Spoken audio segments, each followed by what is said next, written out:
Bon, aujourd'hui je vous présente un jeu de tarot. C'est un jeu de tarot avec les représentations d'Oswald Wirth. C'est le premier qui a fait ces cartes. Quand les photos des cartes sont des cartes qui vous amènent à la réflexion parce qu'elles sont pleines allez, de signes qui peuvent vous faire penser automatiquement à quelque chose. Donc, somme toute, ce sont des cartes qui servent uniquement de support.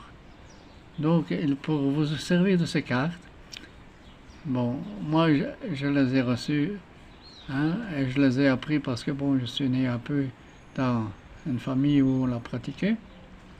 Et la chose qu'il faut bien vous dire, c'est que les cartes ne mentent pas.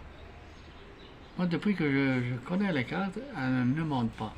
Mais ça demande une condition de la part du tireur de cartes, parce que c'est la mode maintenant. Vous allez sur YouTube, c'est plein de gens qui tirent les cartes et tout ça.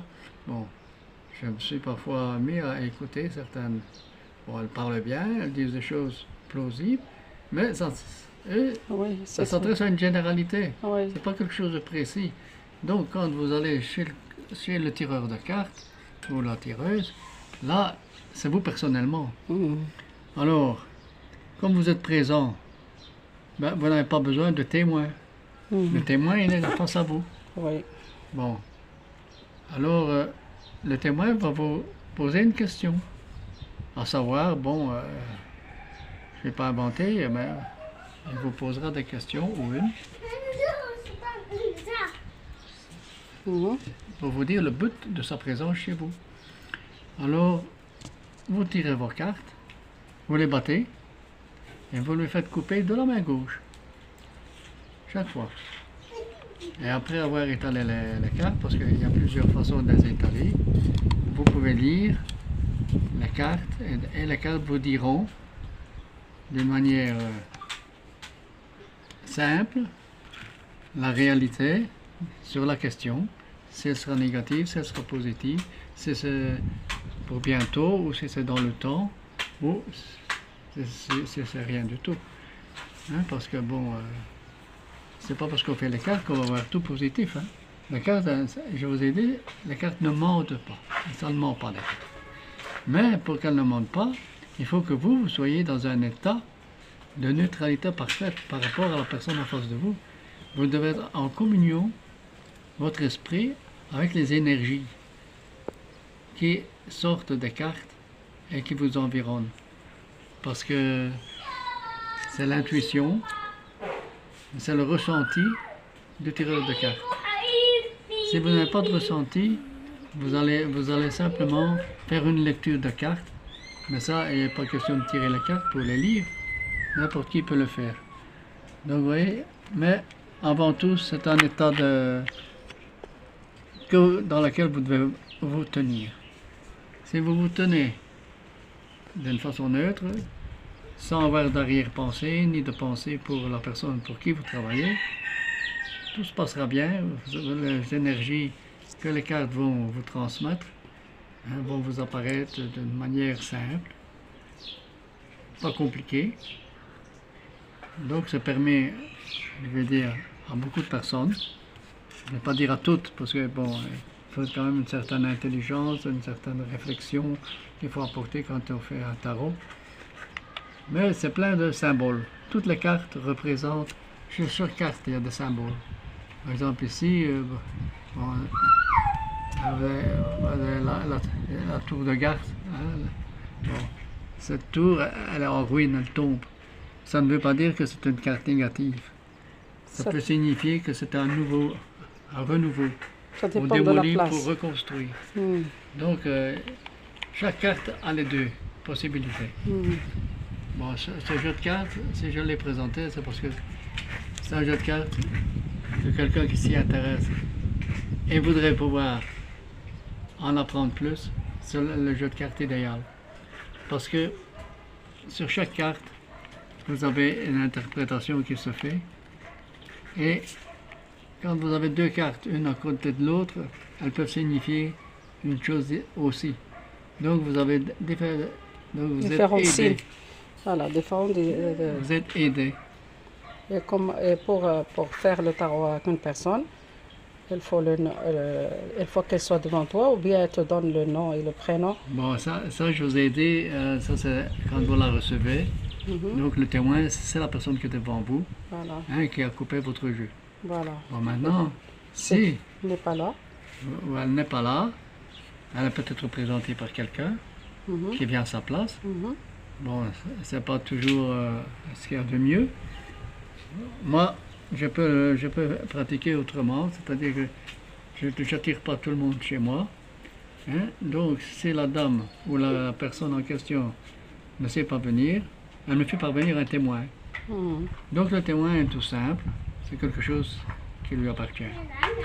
Et le témoin le plus simple, c'est une feuille, un morceau de papier blanc, sans empreinte, sans rien du tout, qu'elle va écrire son prénom, son nom, sa date de naissance.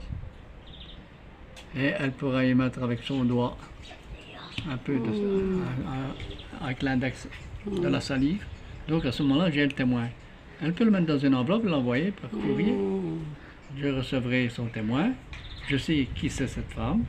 Elle s'appelle comme ça. Elle est née à cette date-là. Voilà, je peux travailler pour elle. Le témoin va me servir de garantie sur le... Au lieu de couper le jeu de cartes avec sa main gauche, ben, c'est le témoin qui va... Il faut voir si on peut combattre ou pas. Moi, j'ai rien à cacher, c'est pas ça. Hein. Oui, bien sûr. C'est parce que c'est la condition que tu te mets dans ton travail. Si tu n'es pas libre dans ton cerveau, tu ne vas pas faire le travail comme il faut. Tu ne peux pas faire. Il faut l'intuition, il faut savoir sentir les choses comme toi. Voilà. D'accord. Parce que quand tu verras la carte, hein, chaque carte a un côté très positif. Mais elle a aussi le revers de la médaille. Oui. C'est pour ça que certains... Ici, on travaille avec le jeu de cartes droit. Mais le jeu de cartes dont il n'y a pas les renseignements concernant, avec la carte toute simple, là, quand on le carte, parfois il y a des cartes qui sont à l'envers, les autres sont à l'endroit. Celles qui sont à l'envers sont négatives, celles qui sont à l'endroit sont positives. Par exemple, ici, on a le bateau. Le bateau, c'est la force, c'est quelque chose de favorable pour la personne qui tire cette carte-là. Mais, si elle le tire de cette manière, le bateau est à l'envers. Voilà, c'est différent. Elle se trouve dans un état de faiblesse. La force n'y est plus. Et voilà. Donc, c'est chaque carte a sa positivité et sa négativité. D'accord, la prochaine.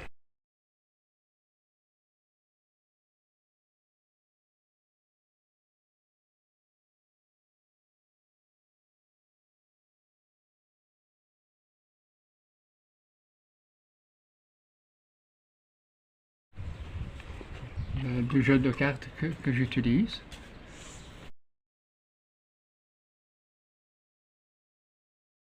Moi, je disais donc, pour un débutant, c'est l'idéal d'avoir ce genre de jeu de cartes.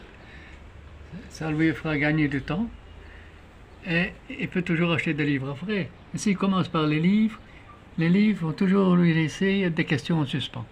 Donc, de façon à acheter un autre livre. Quand celui-là est fini, il faudra encore acheter un autre. Moi, au début, j'ai dépensé des fortunes sur des livres qui ne m'ont pas appris plus ni un ni l'autre.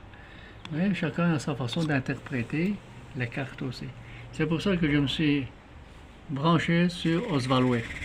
Parce que Oswald Wirth, c'est le plus ancien, ça date du XVIIe siècle.